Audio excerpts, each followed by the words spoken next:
ময়মনসিংহের মুক্তাগাছা উপজেলায় টানা ৪৫ বছর একটি মসজিদে ইমামতি করার পর সম্মানজনক বিদায় পেয়েছেন আলহাজ হাফেজ কারি আব্দুল গনি, যিনি এলাকায় গনি হুজুর নামে পরিচিত। শুক্রবার জুমার নামাজের পর পৌর শহরের আটানীবাজার জামে মসজিদে তার বিদায়ী উপলক্ষে আয়োজন করা হয় এক আনুষ্ঠানিক ও আবেগঘন অনুষ্ঠান। ১৯৮০ সালে মাত্র ৩০০ টাকার বেতনে এই মসজিদে ইমামতি শুরু করেন তিনি।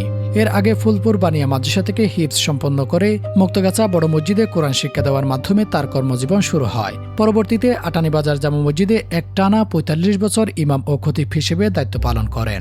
দীর্ঘ এ সময়ে তিনি দায়িত্ব পালনে অসাধারণ ধারাবাহিকতা বজায় রেখেছেন। স্থানীয়দের তথ্য অনুযায়ী অসুস্থতা থাকা সত্ত্বেও তিনি কখনো নামাজ থেকে অনুপস্থিত থাকতেন না এবং নিয়মিতভাবে জামাতে ইমামতি করেছেন। তার এই দায়িত্বশীলতা ও নিষ্ঠার কারণে তিনি এলাকাবাসীদের কাছে একজন আস্থাভাজন ব্যক্তি হিসেবে পরিচিত হয়ে ওঠেন। বিদায় অনুষ্ঠানে মসজিদ কমিটি ও স্থানীয়দের পক্ষ থেকে সম্মাননা হিসেবে ৩ লাখ টাকার একটি চেক এবং বিভিন্ন উপহার সামগ্রী প্রদান করা হয়। অনুষ্ঠান শেষে তাঁকে ফুল দিয়ে সাজানো একটি ঘোড়ার গাড়িতে করে বাড়িতে পৌঁছে দেওয়া হয়। এ সময় সামনে ছিল এলাকার মুরব্বীদের একটি শোভাযাত্রা এবং পেছনে ছিল স্থানীয় যুবকদের একটি মোটরসাইকেল বহর। পুরো শহর প্রদক্ষিণ করে তাঁকে বাসায় পৌঁছে দেওয়া হয়।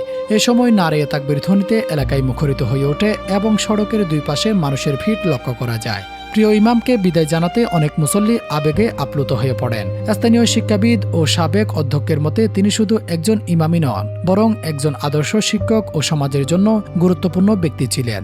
মসজিদ কমিটির পক্ষ থেকে জানানো হয়, অনেক ক্ষেত্রে ইমামরা অবসরের পর অবহেলায় শিকার হন, তবে তারা চেয়েছেন গনি হুজুরকে যথাযথ সম্মান দিয়ে একটি ইতিবাচক দৃষ্টান্ত স্থাপন করতে।